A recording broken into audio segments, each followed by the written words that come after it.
Hello to all student. हम plant introduction के बारे में पढ़ रहे थे। मेथड्स पढ़े हमने, एजेंसीज पढ़ी।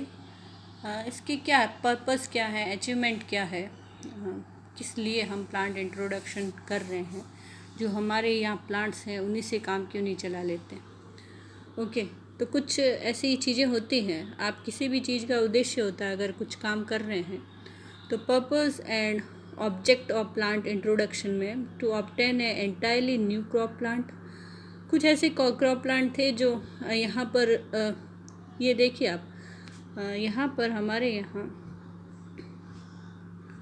मेज़, पटेटो, टोबैको, सोयाबीन, गोभी, सरसों, ये सब पहले नहीं थे, पूरे सारे बाहर से आए to serve a new variety. जो वेराइटीज़ हम कहते हैं सोनारा 64, लार्मा रोजो, TN फर्स्ट, IR8, IR, ये सब ग्रीन रिवोल्यूशन के दौरान।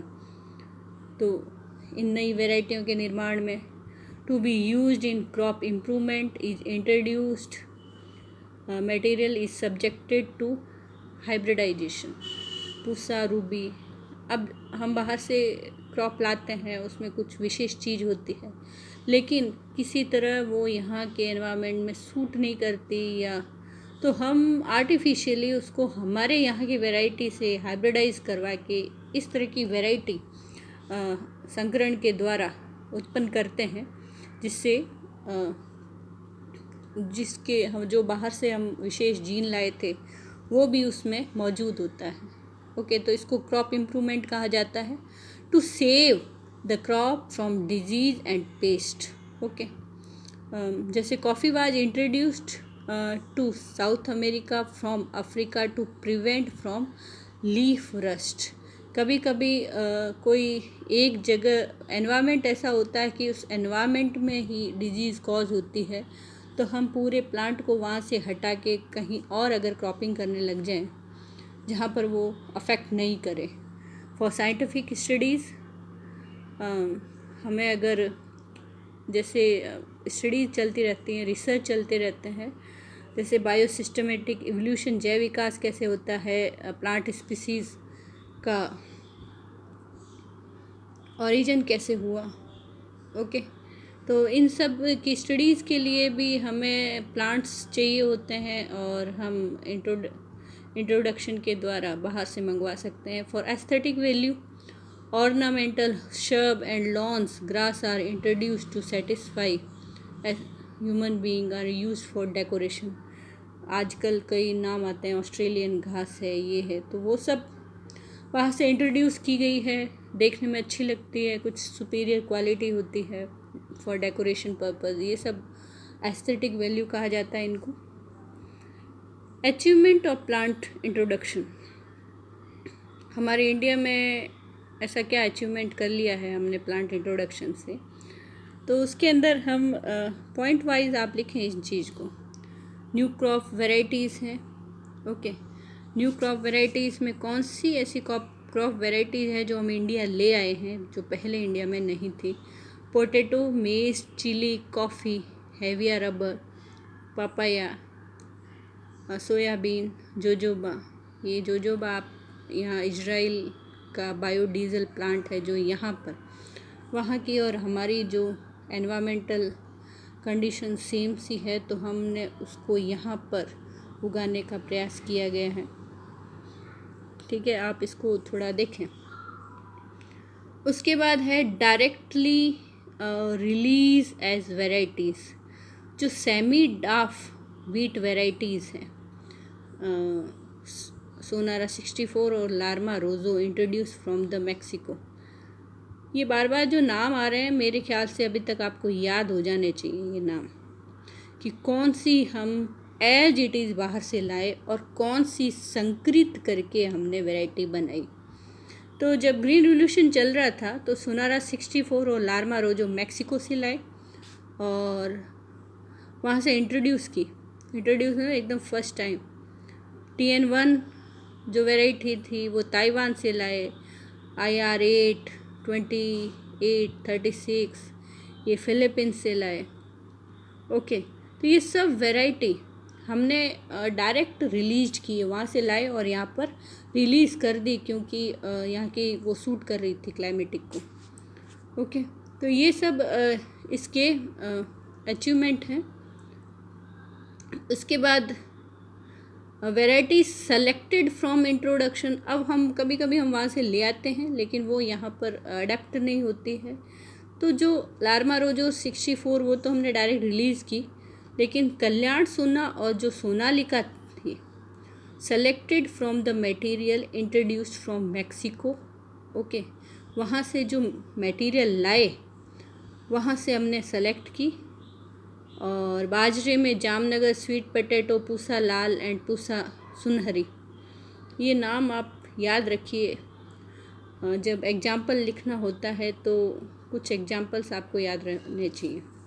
वैरायटी डेवलप्ड थ्रू हाइब्रिडाइजेशन, ये सिलेक्शन है।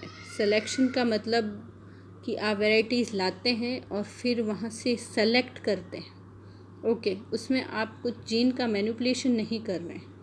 उसमें आप जब हम कहीं बाहर से मान लीजिए कोई क्रॉप लाए हैं, फिर हमने उसकी खेती की और खेती के दौरान हमने उसमें से बढ़िया बढ़िया छांट लिए, जैसे सुपीरियर क्वालिटी ऑफ ग्रेन्स देख सकते हैं, बीज अच्छे थे या जो भी हमारा पर्पस होता है, जिस उद्देश्य से हम उसको उगाते हैं, उस चीज़ में हम उसको बेस्ट छांट लेते हैं। तो वो जो छंटनी होती है उस प्रोसीजर को कहते हैं सिलेक्शन। ये भी हम आगे पढ़ेंगे। और नेक्स्ट जो इसमें है हाइब्रिडाइजेशन, हम बाहर से लाए हैं, ओके, लेकिन हम उसको अपने यहाँ की वैरायटी के साथ संकरित करवाते हैं, उसको हम कहते हैं संकरण। तो ये सब जगह अलग अलग चीज़ें हैं। जो हमने पहले डायरेक्ट रिलीज़ वाली अलग किस्में थी और इंट्रोडक्शन के द्वारा सिलेक्शन किया वो अलग थी। और उसके बाद हाइब्रिडाइजेशन से हमने कौन सी वैरायटी सेमी डाफ लेकर आए, वो है जो Mexico all dwarf varieties of wheat derived from the crosses with Mexican variety. Mexican wheat जो हम यहाँ लाए या राइस, दोनों में ही हमने डाफ किस्में, बॉनी जो किस्में थी वो ज़्यादा यूज़फुल होती है। बॉनी किस्में उसको हैंडलिंग में प्रॉब्लम नहीं होती। जो सिट्टे होते हैं वो हम जब नीचे होते हैं तो आराम से काट सकते हैं। उसके तने की बजाय, तना अगर छोटा होता है तो तने में जो न्यूट्रिशन जाना होता है उसकी बजाय उसका जो सिट्टा होता है उसमें अगर वो सारा पहुंचता है तो बेनिफिट है। तो सेमी डाफ और डाफ वेराइटीज़ जो हैं वो हम गेहूं की तो लाए मैक्सिकन से, और जो राइस वेराइटीज़ हैं उनका डाफिंग जीन का नाम भी है। गेहूं का जीन का नाम है नॉरिन 10 था, आपको याद हो तो।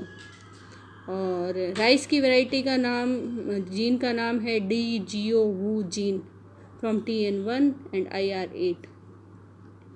ओके, तो ये सब कुछ इम्पॉर्टेंट किस्में हैं, वैराइटीज़ हैं जिनको हमने इंट्रोडक्शन इसमें इस्तेमाल हुआ है। ओके, बाहर से लाए हैं, फिर सिलेक्शन किया है या हाइब्रिडाइजेशन या डायरेक्ट रिलीज़ किया है। तो ये सारा बेनिफिट हुआ है किससे, इंट्रोडक्शन से। मेरिट्स एंड डीमेरिट्स, गुण और अवगुण प्लांट इंट्रोडक्शन के।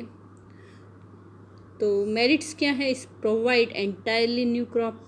ओके, हमारे यहाँ होती नहीं है और हम बाहर से लाते हैं तो एक नई क्रॉप हमारे अवेलेबल हो जाती है। It provide superior variety. Okay, it protect the variability from genetic erosion by collecting germplasm. It is a very quick and economical method of crop improvement. Okay, बाहर पता होता है कि ये वेराइटी अच्छी है और हम यहाँ ले आते हैं तो ये क्विक है। It provide protection to the crop by introducing into new disease free area. Okay, तो हम डिजीज़ फ्री प्लांट्स भी ला सकते हैं। डीमेरिट्स क्या है, कभी कभी जो हम लाते हैं वो एक वीड की तरह यहाँ फैल जाती है जो हानिकारक होती है और अब हमारे लिए एक मुसीबत सी बन जाती है। जैसे आर्जिमोन मैक्सिकाना है, पार्थेनियम अर्जेंटिनम, जिसको वाटर हायसिंथेसिस। ओके, ये आर्जिमोन मैक्सिकाना, पार्थेनियम और वाटर हायसिंथ, ये सभी खरपतवार हैं, आप याद रखें। Introduction of disease, late blight of potato from Europe, ये जो पोटैटो के साथ यूरोप से आ गया। Bunchy top of banana from Ceylon, okay, Sri Lanka कहते हैं जिसको। इंट्रोडक्शन ऑफ पेस्ट, उसके साथ कीट भी आ गए। पोटैटो रबड़ मॉथ फ्रॉम इटली, कभी कभी पता नहीं चलता है सारी प्रोसीजर के बाद भी। ऑर्नामेंटल टर्न्ड वीड, लाए तो थे हम, अच्छा दिखता है इसलिए, लेकिन उसके बाद वो खरपतवार बन गई, जैसे वाटर हायसिंथसिस और लैंटाना कैम्ब्रा, ये सब। Threat to ecological balance, eucalyptus है, ये इकोसिस्टम के लिए बैलेंस नहीं करता है, ये ऑस्ट्रेलिया से हम लाए। तो ये सब आपके सिलेबस का तो पार्ट है ही है, उसके साथ साथ साइंस जीके का भी पार्ट है, अगर आप अच्छे से इसको पढ़ें, ओके। तो इसके साथ हमारा इस प्लांट ब्रीडिंग में जो इंट्रोडक्शन का पार्ट है वो यहाँ एंड होता है। आप जिस तरह से यहाँ पर पॉइंट दिए हुए हैं, भले 4 नहीं लिखें, 2 ही लिखें, लेकिन एग्जैक्ट लिखने की कोशिश करें, नोट्स बनाएं इसके। Thank you for watching.